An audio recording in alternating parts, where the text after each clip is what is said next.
여러분, 살다 보면 가끔 이런 생각이 드실 때가 있으실 겁니다. 내가 왜 이 고생을 하나? 억울하게 쫓겨나고, 억울하게 버림받고, 억울하게 낮은 자리에서 살아가면서도, 그래도 사람의 도리를 놓지 못하는 사람이 있습니다. 오늘 제가 들려드릴 이야기는 조선 후기 평안도 평양 인근의 작은 마을에서 전해 내려오는 이야기입니다. 몸종의 딸로 태어나 외눈 무관에게 팔려가고 시어머니에게 5년을 구박받다 쫓겨났으면서도 끝내 그 시어머니의 마지막을 홀로 지킨 한 여인의 이야기. 그리고 그 여인이 죽어가는 시어머니의 손에서 받아든 작은 비단 보따리 하나의 이야기입니다. 자, 그럼 시작하겠습니다. 때는 조선 후기 평안도 평양에서 하루길쯤 떨어진 작은 마을에 윤씨 성을 가진 양반 나리가 살고 있었습니다. 윤나리는 대대로 평양 가명에 이름이 알려진 가문 출신이었지만 그 무렵에는 벌써 가세가 기울어 놓은 몇 마지기와 오래된 기와집 하나만 남은 처지였습니다. 윤나리의 집에는 몸종이 한 명 있었는데 이름은 원래라고 하였습니다. 원래는 어릴 적부터 이 집에서 자라밥을 짓고 빨래를 하고 마님의 머리를 빗겨드리며 평생을 몸종으로 살아온 여인이었습니다. 그런데 원래에게 딸이 하나 있었으니 그 이름이 바로 소월이었습니다. 소월은 어머니 원래와 달리 참으로 영특한 아이였습니다. 눈빛이 맑고 손이 빠르고 한 번 들은 것은 절대 잊지 않는 아이. 윤나리 댁마님은 소월을 어릴 적부터 곁에 두고 글도 가르치고 바느질도 가르쳤습니다. 사람들은 수군거렸습니다. 아무리 영특해도 몸종의 딸인데 저렇게 키워서 못에 쓰려고. 하지만 소월은 그런 시선에 아랑곳하지 않고 하루하루를 성실하게 살아갔습니다. 어머니 원래가 늘 말했습니다. 소월아, 우리가 비록 몸종으로 태어났어도 마음만은 누구에게도 지지 마라. 마음이 천하면 그게 진짜 천한 거야. 몸이 천한 건 우리 잘못이 아니란다. 소월은 어머니의 그 말을 가슴에 새기며 자랐습니다. 그렇게 세월이 흘러 소월이 18이 되던 해, 어머니 원래가 갑작스러운 병으로 세상을 떠났습니다. 소월은 사흘 밤을 울었습니다. 세상에 혼자 남겨진 기분이었습니다. 몸종의 딸로 태어나 기댈 곳 하나 없이 덩그러니 남겨진 것입니다. 그런데 어머니가 세상을 떠난 지 채 석 달도 안 되어 소월의 인생을 뒤흔들 일이 벌어지고 말았습니다.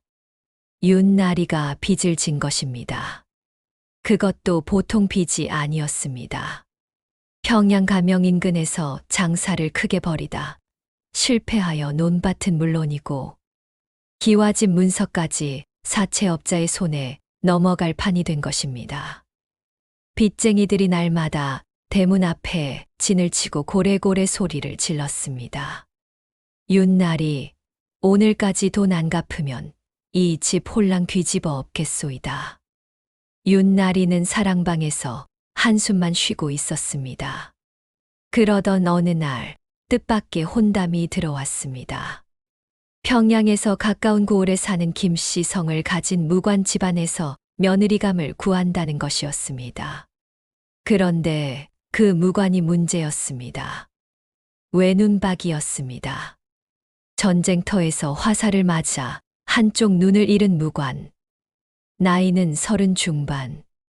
무관 벼슬은 있으나 얼굴이 험하고 몸에 칼자국이 여럿이라 혼처를 구하기가 어렵다는 소문이 자자한 사람이었습니다. 윤나리는 고민했습니다. 딸이 있었다면 딸을 보냈을 것입니다. 하지만 윤나리에게 딸은 없었습니다. 그때 윤나리의 눈에 소월이 들어왔습니다. 소월이를 보내면 되겠군. 소월은 비록 몸종의 딸이지만 글도 알고 바느질도 하고 얼굴도 반반하니 무관 집안에서 싫다 하지는 않을 것이라는 계산이었습니다. 딸처럼 키워줬으면 딸처럼 쓰면 된다는 참으로 냉정한 셈법이었습니다. 윤나리는 소월을 불러 앉혔습니다. 소월아, 내가 너를 딸처럼 키웠다는 건 너도 알지. 그런데 지금 집안 형편이 이 모양이 되어서 내가 좀 도와줘야겠구나. 어디로 가라 하시는 겁니까? 소월은 이미 알고 있었습니다. 빚쟁이들의 소리를 들으며 자신의 차례가 올 것이라는 것을. 윤나리가 머문머문 말을 이었습니다. 평양 인근 김 장군이라고 훌륭한 무관인데 내가 며느리로 가주면 집안 빚을 다 해결해 준다고 하니 외눈 무관이라는 분 말씀이십니까? 윤나리는 대답하지 못하고 고개를 숙였습니다. 소월은 잠시 눈을 감았습니다. 어머니 원래의 목소리가 들리는 것 같았습니다. 소월아, 마음만은 누구에게도 지지 마라. 알겠습니다. 가겠습니다. 소월은 그날 밤 혼자 방 안에서 울었습니다. 어머니도 없고 기댈 오라비도 없고 울어도 들어줄 사람 하나 없는 밤이었습니다. 그래도 소월은 이를 악물었습니다. 팔려가는 것이라도 이왕이면 당당하게 가자. 혼례는 간소하게 치러졌습니다. 몸종의 딸이 무관집에 가는 것이니 성대한 혼례를 기대할 수도 없었습니다. 그래도 윤나리는 소월에게 새 비단옷 한 벌과 낡은 나무 빗 하나를 쥐어 주었습니다. 그것이 소월의 혼수 전부였습니다. 소월은 가마에 올랐습니다. 가마가 마을 어귀를 벗어날 때 소월은 뒤를 한번 돌아보았습니다. 어머니 원래가 평생 물을 길어 나르던 우물, 어릴 적 뛰어놀던 마당, 어머니의 무덤이 있는 뒷산. 소월은 눈물이 차오르는 것을 느꼈지만 꾹 눌러 삼켰습니다. 가마가 움직이기 시작했습니다. 한참을 가던 중 가마 옆에서 걸어가는 늙은 하인 할멈이 가마 창살 너머로 조용히 말을 걸었습니다. 이 할멈은 김 장군 댁에서 소월을 데리러 온 사람이었습니다. 아가씨, 너무 무서워 마세요. 무섭지 않습니다. 장군님은 좋은 분이세요. 외눈이 된 것도 전쟁터에서 부하 하나가 화살에 맞을 뻔하니까 몸으로 막으시다가 그리 된 겁니다. 이 평안도에서 장군님 인품 모르는 사람이 없어요. 그러십니까? 소월의 마음 속에서 무언가가 조금 풀리는 것 같았습니다. 외눈이 된 것이 자신의 욕심 때문이 아니라 남을 구하다 그리 된 것이라면 그 눈은 훈장 같은 거구나.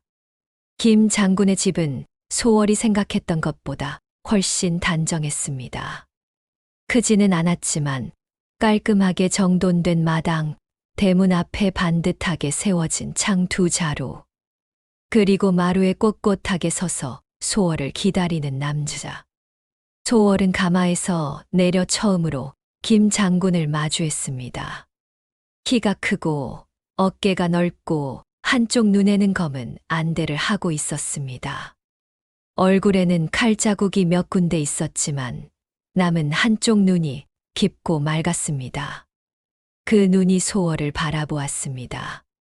먼 길 오느라 고생했소. 인사 올립니다. 천출이든 양민이든 내 집에 온 이상 당신은 내 아내요. 편하게 지내시오. 소월은 그 말에 가슴이 뭉클했습니다. 평생 몸종의 딸이라는 말을 들으며 살아온 소월에게 이 한마디가 얼마나 컸는지 모릅니다. 그러나 문제는 따로 있었습니다. 김씨댁, 김 장군의 어머니였습니다. 올해 예순을 바라보는 나이에 허리는 꼿꼿하고 눈빛은 날카로운 여인. 젊은 시절 무관의 처로 살며 가진 고생을 다 겪어온 터라 성격이 돌처럼 단단하고 차갑기가 겨울 우물 같은 분이었습니다. 소월이 처신사를 드리러 들어갔을 때 김씨댁은 소월을 위아래로 훑어보고는 코웃음을 쳤습니다. 몸종 딸이라고? 소월은 고개를 숙인 채 대답했습니다. 예, 어머님. 어머님이라고 부르지 마라. 몸종 딸한테 어머님 소리 들을 생각 없어. 그냥 마님이라고 불러. 소월의 가슴에 뭔가가 턱 걸렸습니다. 그러나 소월은 고개를 더 깊이 숙였습니다. 예, 마님. 그날부터 시작된 김씨댁의 구박은 날이 갈수록 심해졌습니다. 새벽 첫 딸기 울기도 전에 일어나 마당을 쓸어야 했고, 밥상을 차리면 반찬 하나하나를 트집 잡았습니다. 이게 밥상이야. 돼지 밥통이지. 몸종 집구석에서 배운 게 이것밖에 없어. 빨래를 하면 헹굼이 부족하다 했고, 바느질을 하면 솜씨가 없다 했습니다. 손님이 오는 날이면 어김없이 소월을 망신 주었습니다. 이 애가 우리 아들 아내인데 몸종 출신이라 이래요. 어디서 제대로 된 교육을 받았겠어요. 소월은 이를 악물었습니다. 어머니의 목소리가 떠올랐습니다. 마음만은 누구에게도 지지 마라. 김 장군은 어머니의 구박을 보면서 안타까워했지만 쉽게 나서지 못했습니다. 효심이 깊은 사람이었습니다. 어머니에게 대드는 것이 불효라 여겼고 소월에게는 밤마다 미안하다 했습니다. 당신한테 미안하오. 어머니가 저러시는 건 당신이 잘못해서가 아니오. 괜찮습니다. 나리. 제가 더 잘하면 되지요. 소월은 그렇게 버텼습니다. 1년이 지나고 2년이 지났습니다. 소월은 아들을 낳았습니다. 마을 사람들은 이제 김씨댁이 좀 달라질 거라 했습니다. 손자를 안겨준 며느리를 구박하는 시어머니가 어디 있겠냐고. 그러나 김씨댁은 달라지지 않았습니다.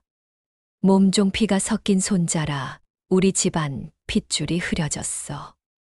소월은 그 말에 손이 떨렸습니다. 아들을 잘못 낳은 것도 아니고 피를 가리는 것도 아닌데. 그래도 소월은 참았습니다. 3년이 지나고 4년이 지났습니다. 소월의 아들 석이는 무럭무럭 자랐고 소월은 이 집 살림을 혼자 도맡았습니다.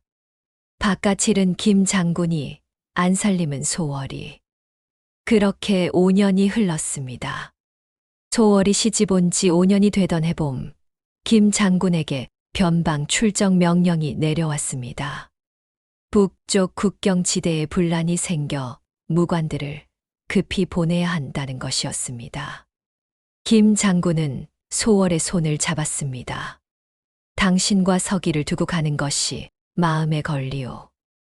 어머니 곁에서 잘 지내시오. 내가 빨리 돌아오겠소. 걱정 마세요, 나리. 제가 잘 지키겠습니다. 김 장군이 떠난 지 한 달도 채 안 되어 소월이 가장 두려워했던 일이 벌어졌습니다. 어느 날 저녁 대문이 요란하게 열리더니 낯선 남자가 성큼 들어섰습니다. 김 장군의 동생 김막쇠였습니다. 나이는 김 장군보다 10살 아래. 장사를 한답시고 평양 인근을 떠돌다 늘 빈털터리로 돌아오는 인물이었습니다. 김막쇠는 들어오자마자 안방으로 직행했습니다. 어머니, 제가 왔습니다. 김씨댁은 작은 아들을 보자 반색했습니다. 김 장군보다 작은 아들을 더 귀히 여기는 것이 김씨댁의 오랜 약점이었습니다.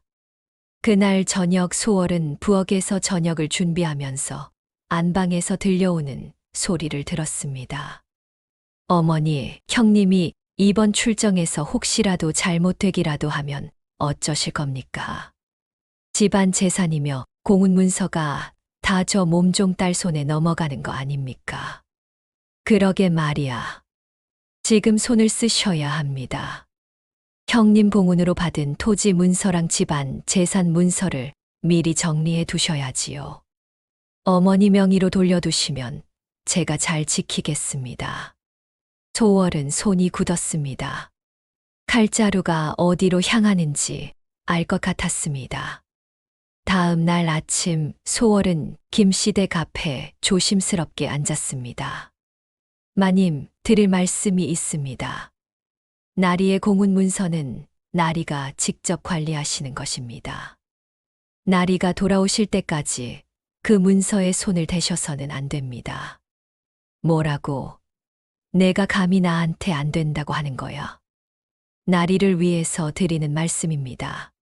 이 몸종 딸이 우리 집 재산을 내가 차지하려고 이러는 것 아니냐? 김막쇠가 옆에서 거들었습니다. 어머니, 제가 뭐라 했습니까? 저 여자가 형님 없는 틈을 타서 재산을 노리고 있는 겁니다. 조월은 할 말이 없었습니다. 아무리 설명해도 이미 기울어진 저울이었습니다. 당장 이 집에서 나가라. 내 자식도 데리고. 마님, 나가라고. 조월은 아들 서기를 안았습니다. 방에 들어가 짐을 쌌습니다. 짐이랄 것도 없었습니다. 시집 올 때 가져온 낡은 나무 빗 하나, 아들의 옷 몇 가지, 그리고 가슴 속에 새겨진 어머니의 목소리. 나리가 돌아오시면 제가 다녀갔다고 전해 주십시오. 조월은 아들의 손을 잡고 대문을 나섰습니다. 뒤에서 김막쇠의 웃음소리가 들렸습니다. 조월은 뒤를 돌아보지 않았습니다.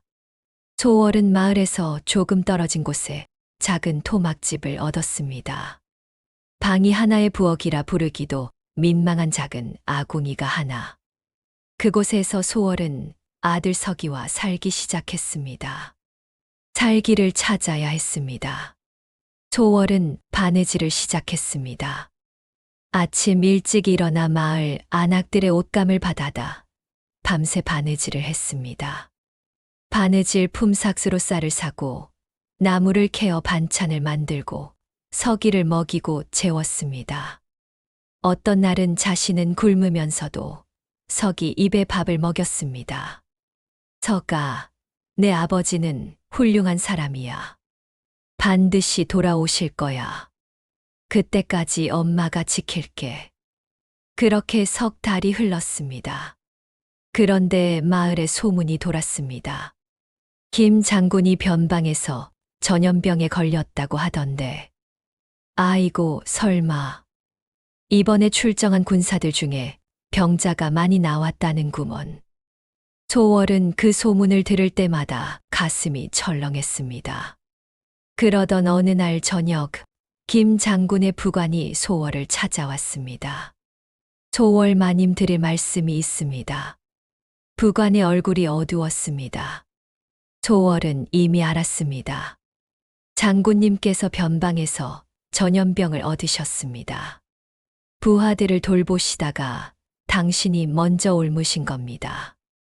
열흘을 버티셨는데 결국 부관이 말을 잊지 못했습니다. 조월은 한동안 아무 말도 하지 못했습니다. 언제입니까? 보름 전입니다. 마님께 전하라 하셨습니다. 그리고 이것을 부관이 꺼낸 것은 작은 편지 한 장이었습니다. 조월은 편지를 받아들었습니다. 조월에게 당신을 두고 이렇게 가게 되어 미안하오. 당신이 어떤 사람인지 나는 알고 있소. 처음 만난 날부터 알았소. 서기를 잘 부탁하오. 그 아이는 당신을 닮아 훌륭한 사람이 될 것이오. 그리고 한 가지, 어머니를 부탁하오. 성격이 저러셔도 외롭고 무서운 분이니 나를 봐서라도 원망하지 말아주오. 당신은 내 자랑스러운 아내였소. 조월의 눈에서 눈물이 흘렀습니다. 서기가 어머니 손을 꼭 잡았습니다. 엄마, 울지 마. 조월은 아들을 꼭 끌어안고 소리 없이 울었습니다. 한편 김 장군이 세상을 떠났다는 소식이 집안에 퍼지자 김막쇠가 발빠르게 움직였습니다. 김 장군의 공훈으로 받은 토지 문서, 집안 재산 문서를 모두 자기 앞으로 돌리려 한 것입니다. 어머니, 어서 도장 찍으세요. 형님이 돌아가셨으니 이제 제가 집안을 이어야지요. 김씨댁은 작은 아들이 시키는 대로 도장을 찍었습니다. 그렇게 김 장군이 평생 전쟁터에서 목숨 걸고 얻은 공훈 토지 문서가 김막쇠 앞으로 넘어갔습니다. 그리고 얼마 지나지 않아 김막쇠는 어머니에게 말했습니다. 어머니, 저도 처자식이 있어서 이 집을 계속 드나들기가 어렵습니다. 작은 방 하나 얻어드릴 테니 거기서 지내세요. 뭐, 그게 무슨 소리야. 형님도 안 계시고 이 큰 집은 제가 관리해야 하니까요. 그렇게 김씨댁은 자신이 평생 살던 집에서 작은 행랑방 하나로 쫓겨났습니다. 아들이 어머니를 쫓아낸 것입니다. 김막쇠는 처음 몇 달은 밥이라도 넣어줬지만 이내 그마저도 뜸해졌습니다. 김씨댁은 혼자 방에 앉아 끼니를 거르는 날이 늘어갔습니다. 다리에 힘이 빠지기 시작했습니다. 손이 떨렸습니다. 눈도 잘 보이지 않았습니다. 그렇게 한겨울이 찾아왔습니다. 눈이 내리는 어느 저녁이었습니다. 소월은 하루 종일 바느질을 하고 서기에게 저녁을 먹이고 아궁이에 불을 지피러 나왔습니다. 그런데 마을 어귀에서 무언가 쓰러져 있는 것이 보였습니다. 거기 누구세요? 가까이 가보니 허름한 속옷을 입은 노인이 눈 위에 쓰러져 있었습니다. 소월은 그 얼굴을 보는 순간 숨이 멎는 것 같았습니다. 김씨댁이었습니다. 소월을 5년간 구박하고 몸종딸이라 손가락질하고 결국 쫓아낸 그 여인. 싸늘하게 식어가는 손, 파랗게 질린 입술, 반쯤 감긴 눈. 마님. 소월은 그 자리에 한참 서 있었습니다. 지나가는 마을 사람 하나가 소월 옆에 섰습니다. 저 양반 김 장군댁 어머니 아닌가. 작은 아들이 내쫓았다더구먼. 쯧쯧, 그냥 두게. 자네 왜 저 노인 곁에 있어? 소월 씨 아닌가. 저 사람이 소월 씨를 그렇게 구박했다던데. 소월은 대답하지 않았습니다. 대신 허리를 굽혀 김씨댁을 등에 업었습니다. 아니, 왜 저 사람을 업어? 제 아들의 할머니이십니다. 소월은 김씨댁을 업고 토막집으로 돌아왔습니다. 서기가 눈이 동그래져 물었습니다. 엄마, 이 할머니가 누구야? 내 아버지의 어머니야. 내 할머니.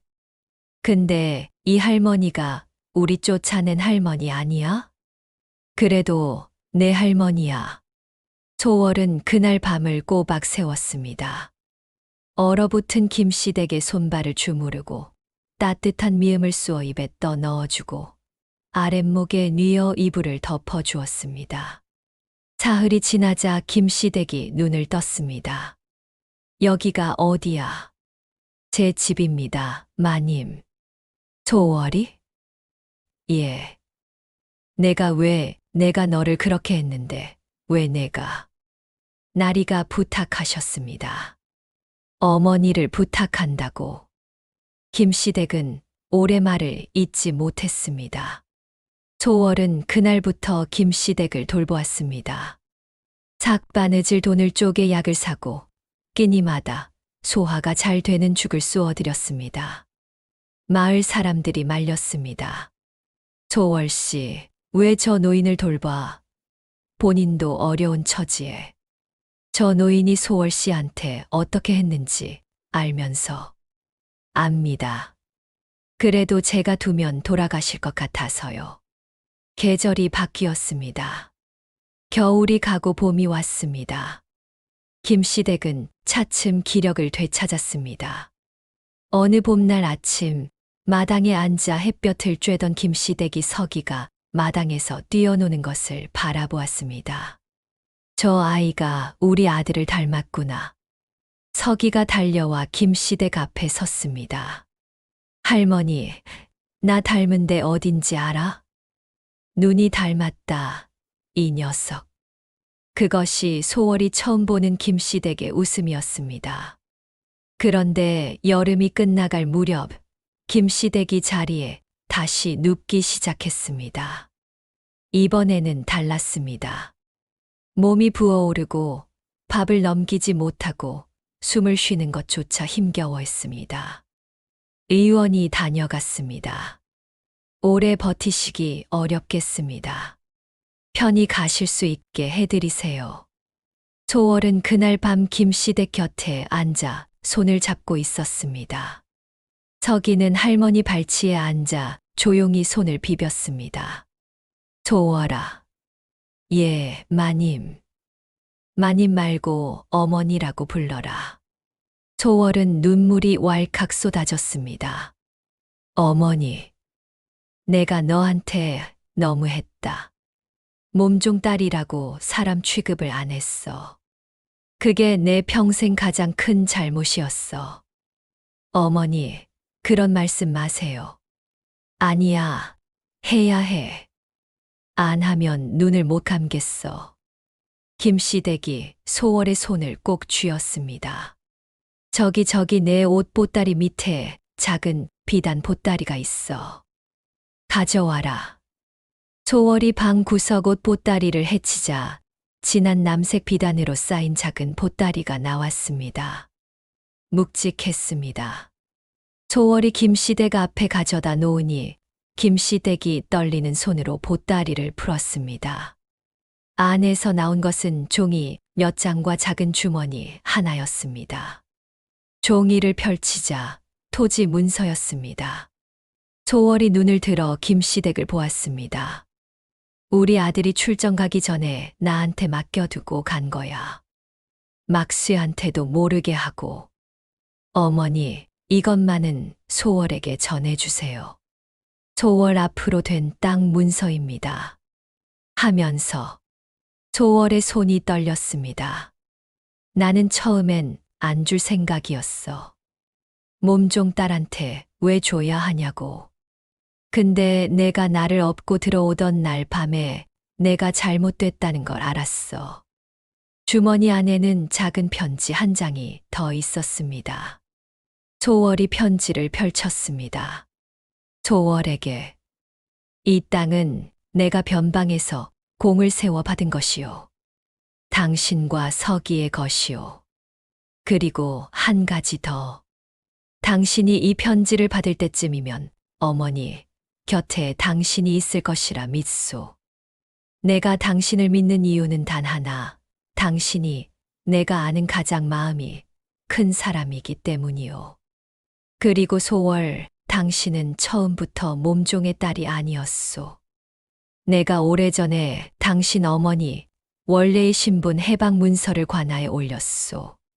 당신은 이미 양인의 딸이요. 당신 어머니가 살아계실 때 해드리지 못한 것이 늘 마음에 걸렸소. 당신은 내 당당한 아내였소. 그리고 서기의 당당한 어머니요. 이 세상 누구에게도 고개 숙이지 마시오. 소월은 편지를 읽다가 그만 엎드려 울었습니다. 소리도 없이 온몸으로 울었습니다. 서기가 어머니 등을 두드렸습니다. 엄마. 김시댁이 소월의 손을 잡았습니다. 내 아들이 그런 사람이었어. 내 아들이 너를 그렇게 봤어. 근데 나는 내가 그걸 몰랐어. 소월아, 미안하다. 정말 미안하다. 소월은 김시댁의 손을 두 손으로 감쌌습니다. 어머니, 이제 됐습니다. 이제 다 됐어요. 김시댁은 그로부터 사흘 후 소월의 손을 잡은 채 눈을 감았습니다. 편안한 얼굴이었습니다. 소월은 김시댁의 장례를 정성껏 치렀습니다. 마을 사람들이 모두 지켜보는 가운데 소월은 상주 자리에 앉아 곡을 했습니다. 김막쇠는 장례 소식을 듣고도 나타나지 않았습니다. 얼마 후 부관이 관하에 김 장군의 편지와 토지 문서를 제출했습니다. 관하에서 조사를 시작했습니다. 김막쇠가 김 장군의 공문 문서를 위조하여 자기 앞으로 돌린 사실이 밝혀졌습니다. 김막쇠는 관하에 끌려갔습니다. 토지는 모두 소월에게 돌아왔습니다. 소월은 그 땅에 작은 집을 지었습니다. 서기와 둘이 살기에 넉넉한 집. 마당에 어머니 원래가 좋아하던 매화나무를 한 그루 심었습니다. 어머니, 저 잘 살겠습니다. 세월이 흘러 서기는 무관 시험에 응시했습니다. 아버지처럼 무관이 되고 싶다 했습니다. 시험날 아침 소월은 서기의 옷매무새를 다듬어주며 말했습니다. 서가, 내 아버지는 눈 하나를 잃으면서도 남을 구한 사람이야. 그 사람의 아들이라는 걸 잊지 마라. 예, 어머니. 서기는 그해 무관 시험에 당당히 합격했습니다. 평안도 가명에서 급제 소식이 전해지던 날, 소월은 마당에 서서 하늘을 올려다보았습니다. 파란 하늘 아래 매화나무가 하얗게 피어 있었습니다. 날이 서기가 해냈습니다. 여러분, 소월은 몸종의 딸로 태어났습니다. 팔려가듯 시집을 갔고 구박을 받았고 쫓겨났습니다. 남편을 잃었고 홀로 아이를 키웠습니다. 그러나 소월은 자신을 구박하던 시어머니를 눈 속에서 업어다 살렸습니다. 왜냐고요? 제 아들의 할머니이기 때문입니다. 그 한마디 때문이었습니다. 세상이 천하다 했어도 소월의 마음은 천하지 않았습니다. 세상이 버렸어도 소월은 버리지 않았습니다. 그리고 그 마음이 결국 세상을 이겼습니다. 어머니 원래가 남긴 말이 있었지요. 마음만은 누구에게도 지지 마라. 소월은 평생 그 말 하나를 지켰습니다. 오늘 이야기 어떠셨습니까? 눈물이 나셨다면 그건 여러분의 마음도 소월처럼 따뜻하기 때문일 겁니다. 다음 이야기도 기다려 주십시오. 야담회였습니다. 감사합니다.